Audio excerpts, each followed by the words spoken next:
Salut, c'est Clément pour Hédonisterie, notre format vidéo ACDC au coin du comptoir. Maintenant.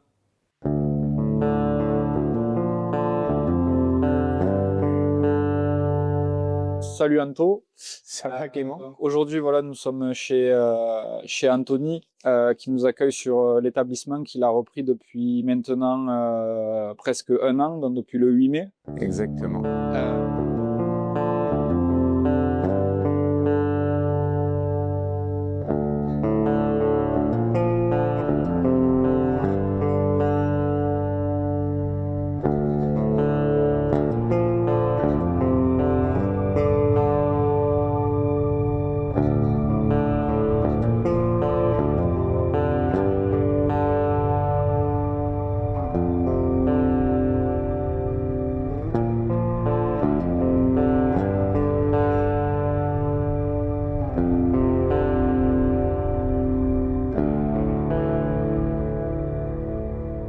Donc, bienvenue au Vic de Lomagne à la Vitte, dans le Tarn-et-Garonne. C'est vrai que ça fait 8 mois, tu fais partie des premières personnes que j'ai eu l'occasion de rencontrer. Je faisais encore les travaux dans l'établissement quand tu es venu me présenter la gamme Adieu. On a ouvert le 8 mai, date qui était importante pour le village parce que c'est la fête du village et une date ultra marquante. Et puis, moi, j'arrivais de Saint-Tropez, je suis bordelais d'origine. J'étais chef exécutif de 2 hôtels 4 étoiles sur les 3 dernières années à Saint-Tropez. Et puis, j'ai découvert qu'il y avait un établissement à reprendre à la Vitte, à la campagne, dans le 82. Je me rapprochais du sud-ouest. Ouverture le 8 mai et 8 mois après, et grande satisfaction parce que je m'aperçois qu'il y a une vraie activité autour des villages. J'essaie d'être à l'écoute de la clientèle. Ça veut dire qu'aujourd'hui, on est ouvert 7 jours sur 7. Il y a une vraie demande dans les villages sur une ouverture 7 jours sur 7. On fait une cuisine de terroir avec des menus adaptés au pouvoir d'achat des gens aujourd'hui. C'est-à-dire que chez nous, tu peux manger pour 16 et 19 euros le midi, le soir, y compris le dimanche. Et puis après, on peut parler de ton produit. Tu fais partie des gens que j'aime mettre en valeur parce que produit local, on a la chance aujourd'hui. Non, mais je le pense vraiment. J'essaie au maximum de travailler les circuits les plus courts possibles. Et quand la qualité des produits répond aux besoins d'une réponse locale vis-à-vis de notre clientèle, voilà, c'est la philosophie de notre établissement de campagne, du bon rapport qualité-prix, ouvert 7 jours sur 7, du fait maison, et puis après une sélection de produits de qualité et le plus local possible.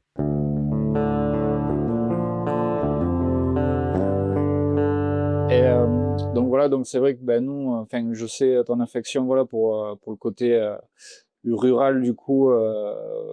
Aujourd'hui, on est en campagne et c'est vrai qu'il y a un vrai besoin en fait sur ce type de commerce et de restauration.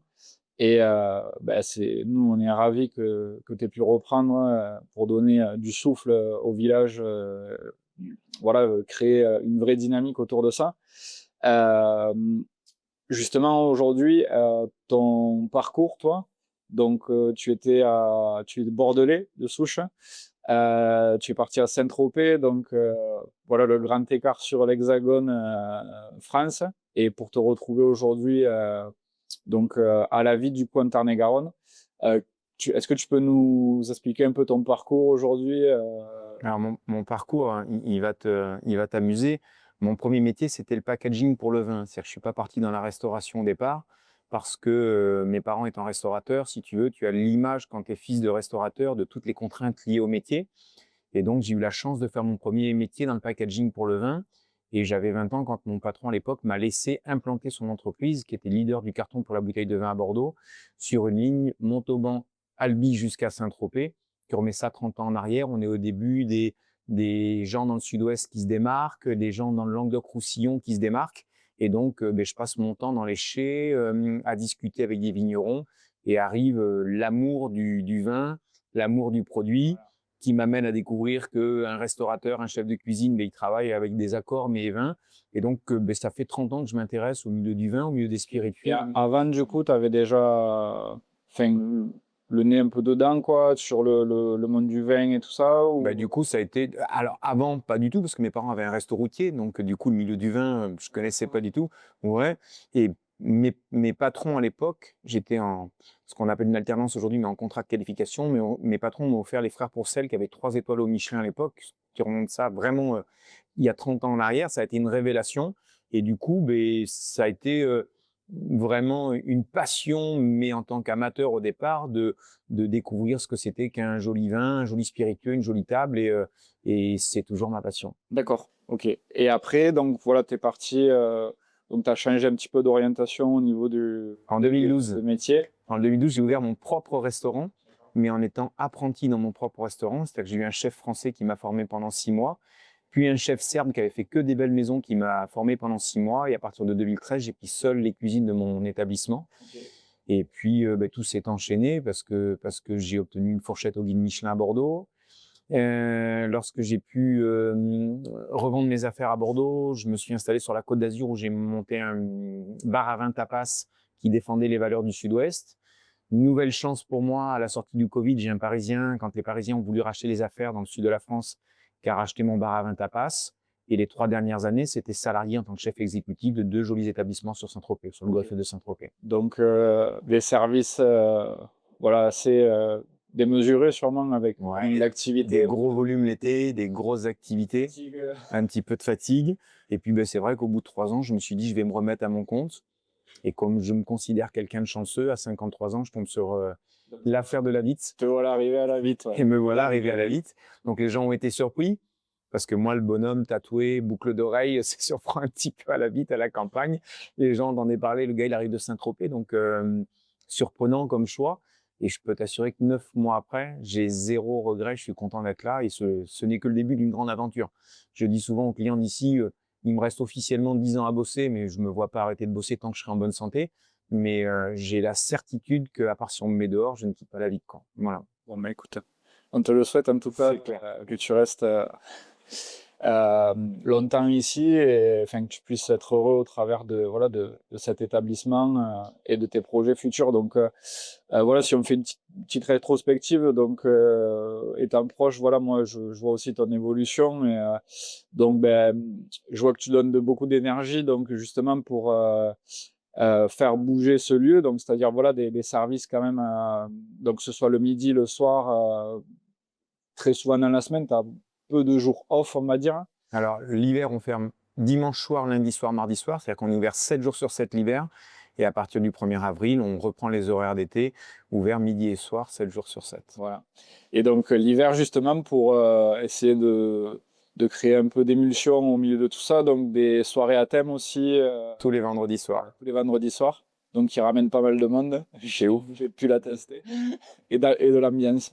C'est ouf, c'est ouf, c'est ouf. C'est-à-dire que ouais, je pense que toutes les générations jouent le jeu. Tu viens sur une soirée du vendredi qui commence à 18h, à 10. Le vendredi aussi sur l'happy hour de 18h à 20h. Ouais, tu sais quoi, je viens d'avoir une idée parce que les idées peuvent arriver en direct. Tous les vendredis soirs, c'est happy hour sur 2 produits dont on te taira le nom parce que mais à partir de vendredi soir, je vais rajouter un 3e produit. Tous les gens qui achèteront un adieu, ils auront un adieu offert de 18h à 20h. On va faire l'happy hour aussi. Tiens, les vendredis soirs sur adieu, c'est une bonne idée. Enfin, je l'ai en direct parce que j'y avais pas pensé, mais on va le faire. Ouais, tous les vendredis soirs. Happy hour, donc on était sur un apéritif anisé sur une bière à la pression, mais on rajoutera les produits de chez toi. Écoute, voilà. Ok. Et du coup, encore sur la partie qui te concerne, donc vraiment ton restaurant aujourd'hui et tout, depuis que tu as repris, sur un contexte un petit peu plus global et tout ça, aujourd'hui, quels sont les enjeux pour toi voilà, une question un peu plus sérieuse, hein, désolé.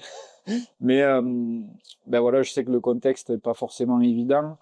Donc voilà, autant en tant que patron, si tu veux, que restaurateur, c'est qu'il y a pas mal de contraintes quand même. C'est vrai que le métier il a changé, notamment depuis le Covid, où on a perdu, je pense, une grosse partie des gens qui étaient formés à ce métier-là avec les contraintes liées à notre métier. Nous, on bosse quand les gens font la fête et se reposent. Donc, on bosse le soir, on bosse le week-end et il y a eu vraiment une modification du métier depuis le Covid.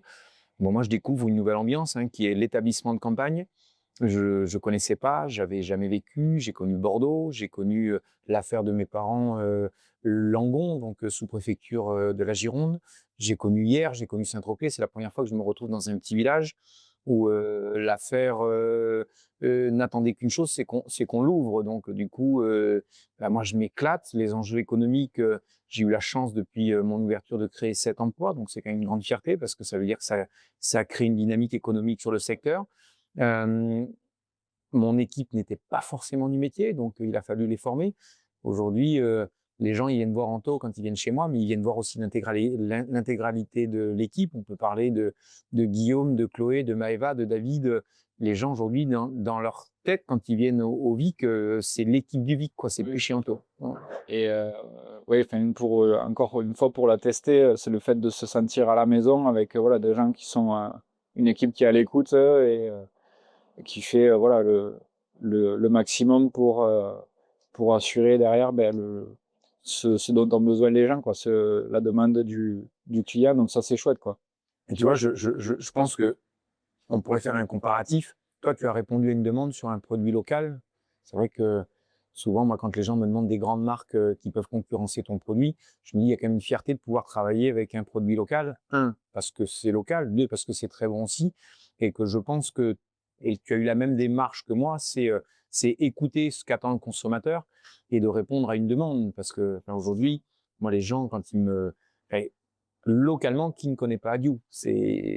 On essaye, il y a du mieux, voilà, il y a encore du boulot, mais on aura toujours. C'est notre vie d'entrepreneur. On aura toujours du boulot. C'est ça. Ok. Et justement, du coup, donc on arrive sur un autre sujet. Donc pour faire le lien un petit peu entre la restauration et nos produits. Donc voilà, donc tu t'as mis les pieds du coup dans le secteur du vin il y a une paire d'années. Ouais. Et justement, voilà, pour te découvrir une vraie passion là-dessus. Aujourd'hui, qu'est-ce que l'univers, on va dire, du spiritueux, du vin, ça, des liqueurs aussi, ça peut évoquer pour toi, voilà, en termes de peut-être de patrimoine, d'authenticité. Moi, je trouve qu'il y a une grande tristesse parce que, tu vois, on parle du métier de la restauration aujourd'hui qui est un métier en crise et reconnu comme tel par tous les acteurs économiques, mais le monde des spiritueux et le monde du vin, c'est un petit peu pareil. Et ce que je pense aujourd'hui, c'est que le renouvellement fait partie des choses hyper importantes. C'est-à-dire que les modes de consommation ont changé, que ce soit dans mon métier ou dans le tien. Et donc, on est obligé aujourd'hui de se creuser un petit peu la tête, d'être novateur, de trouver des solutions et de s'adapter. Je pense que c'est à nous de nous adapter à la demande du consommateur. Il y a des concepts qui fonctionnent, il y en a d'autres qui ne fonctionnent pas. Moi, personnellement, ici, depuis que je suis là, je me dis, ça a été la chance de découvrir de producteurs locaux, etc., et qui aident dans le dynamisme. C'est-à-dire que je suis sûr et certain, si par exemple on parle de ton produit, qu'une partie de ma clientèle qui nous a découvert la première fois, c'était aussi parce que tu as été capable de relayer nos réseaux sociaux et donc aujourd'hui, il faut être présent, il faut être dynamique, il faut être présent sur les réseaux sociaux, la raison pour laquelle on est en train de discuter tous les deux aujourd'hui, mais c'est des choses on peut plus passer à côté et donc il faut s'adapter. Je pense que si je te pose une question, il y a beaucoup d'entrepreneurs qui sont tristes, qui galèrent, etc. Est-ce que tu fais partie comme moi des gens hyper heureux dans leur job? On sait que c'est pas facile tous les jours, mais on se bat pour, quoi. Voilà, non, c'est ça, ouais, on essaye de se lever avec l'envie de dévorer le monde, on va dire, quoi. Ouais, chaque jour est un nouveau combat, on va dire, donc on ne sait pas sur quoi forcément on va avoir des difficultés, mais ouais, être entrepreneur, en fait, c'est résoudre des problèmes au quotidien, quoi, et donc voilà, si on peut le faire au travers de produits qu'on touche et qu'on aime fabriquer, c'est génial. Donc voilà, autant pour toi sur un plat en fait signature ou quelque chose comme ça que tu vas toucher, nous derrière voilà on affectionne aussi toute la phase de fabrication et c'est là qu'on s'y retrouve plutôt que de rester derrière un ordinateur toute sa journée. Voilà, dans un bureau, c'est sûr que d'avoir une multitude de tâches et de pouvoir passer d'une chose à l'autre, même si on compte pas nos heures. On n'a pas le choix. Mais après, les entrepreneurs n'ont jamais compté leurs heures non plus, quoi. Donc, tu vois, tu parlais tout à l'heure du milieu du vin. Moi, mon meilleur ami, il est bordelais, une propriété viticole dans le Bordelais. Aujourd'hui, pour se démarquer, il met son vin dans une bouteille bourguignonne. Donc, c'était ça il y a encore 5-6 ans. Ça ne serait jamais arrivé, quoi. Mais aujourd'hui, tu te dis quelles sont les choses qui peuvent faire qu'on est obligé de se démarquer. Un, il faut faire les bons produits. Puis deux, il faut avoir l'expertise marketing qui nous permette de changer certaines idées sur lesquelles on avait des idées tranchées, des idées reçues. Exactement, il faut être à l'écoute, je pense, parce que je sais que de notre côté aussi, je te l'avais évoqué, j'avais du coup d'autres gammes de produits au départ où j'étais entêté du coup à proposer vraiment un produit comme je l'avais en fait en tête, quoi. Et le consommateur attendait aussi quelque chose de l'autre côté de différent, quoi. Donc c'est vrai que j'ai essayé de faire un petit peu la part des choses et de trouver le juste milieu. Aujourd'hui, je pense voilà avoir trouvé des recettes je me plais à fabriquer, qui plaisent aussi aux consommateurs. Donc ouais, c'est cool là-dessus, quoi. Après, tu vois, c'est rigolo ce que tu dis parce que je pense que nous, les restaurateurs, vis-à-vis de gens comme toi, je pense qu'on a vraiment un travail à faire pour éduquer les gens, pour leur faire découvrir. Justement, ouais, je sais que tu le, voilà, ce travail de recommandation au travers du client et tout, pour nous, des petites marques et tout, c'est hyper important. Et voilà, c'est aussi euh, l'idée, on va dire, de cette discussion qu'on peut avoir et tout. Euh, donc un échange, une présentation des produits, de notre offre. Mais voilà, je sais que le produit, si au travers de nos revendeurs, en fait, il n'est pas mis en avant, il va rester de côté, il ne sera pas proposé, même s'il est très bon. Donc il y a aussi ce lien de confiance qu'on peut avoir avec nos clients, nos commerçants ou restaurateurs. Moi, je te remercie pour ça. Alors, moi, tu n'as pas à me remercier parce que c'est vraiment naturel chez moi. Mais c'est vrai que de temps en temps, quand je parle avec des confrères restaurateurs et qui me disent non, mais un client, il vient, il veut ça. On va citer Jet 27. J'ai des gens qui me disent je veux un Jet 27. Je n'en ferai jamais. C'est clair. J'ai la chance de pouvoir travailler localement. Du coup, c'est ma volonté. Moi, je vais parler de ton autre produit, le Zaza. Aujourd'hui, chez moi, on commandera jamais ce produit italien qui a créé la mode du spritz. Hein. Mais par contre, si on prend un spritz chez moi, alors nous on l'appelle Zaza Perol. Je sais que tu trouves que le nom il est galvaudé, mais je le fais depuis le jour 1 et j'ai pas envie de changer. Pas de souci. Mais Il fonctionne. ouais, il fonctionne bien. Moi, j'ai mon fils qui a 24 ans, qui est vraiment un amateur de spritz. Aujourd'hui, il n'a pas envie de boire autre chose que du Zaza. Et ça me fait plaisir parce que je pense que quand on fait découvrir et qu'on explique ton produit, il a une authenticité, il a un goût propre, il est hyper agréable à travailler. Lorsque les gens le consomment, ils reconnaissent une vraie différence. On n'est pas sur un produit industriel et la différence, elle se voit. Ouais, tout à fait. Ouais. Et puis, enfin, encore une fois, tu me dis, mais c'est, on va dire, on se bat pas à armes égales avec des grosses machines, des industriels, des grandes marques. Donc voilà, le côté, on va dire, marketing qu'on peut pas s'acheter, en fait, la recommandation au travers des clients, c'est la meilleure pub qu'on puisse avoir. Donc On voilà. est bien d'accord. Voilà. Et c'est vrai que moi, je voudrais juste, parce que de temps en temps, les potes restaurateurs me disent, ouais, mais les clients, ils demandent.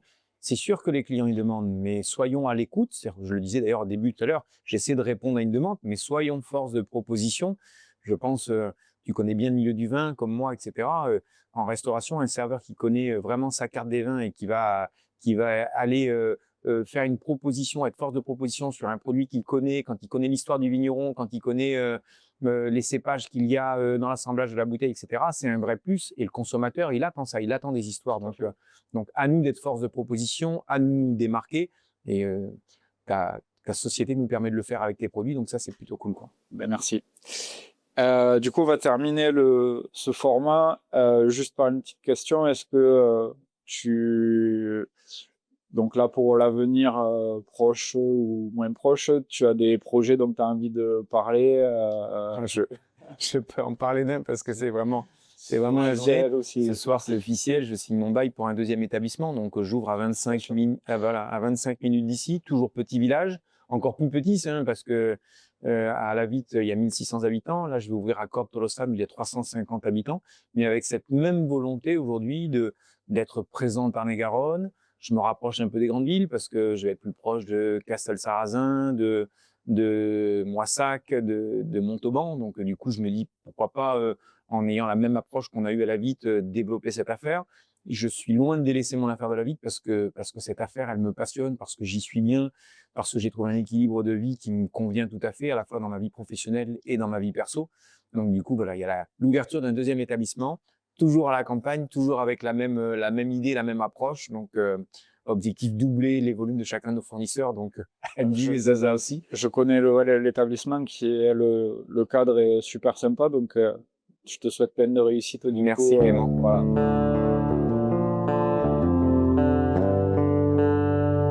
Ton plat préféré? C'est pas un plat, c'est un produit, c'est l'huître. D'accord. Je suis un grand fan d'huître. Huître vin blanc? Huître vin blanc, mais après travailler aussi en cuisine, un tartare d'huître, une huître gratinée. Je dis souvent, si j'étais sur une île déserte, l'huître, c'est impossible de m'en séparer. Bon, c'est super. Et des matins, des samedis matins, huître et vin blanc à venir. Sans souci.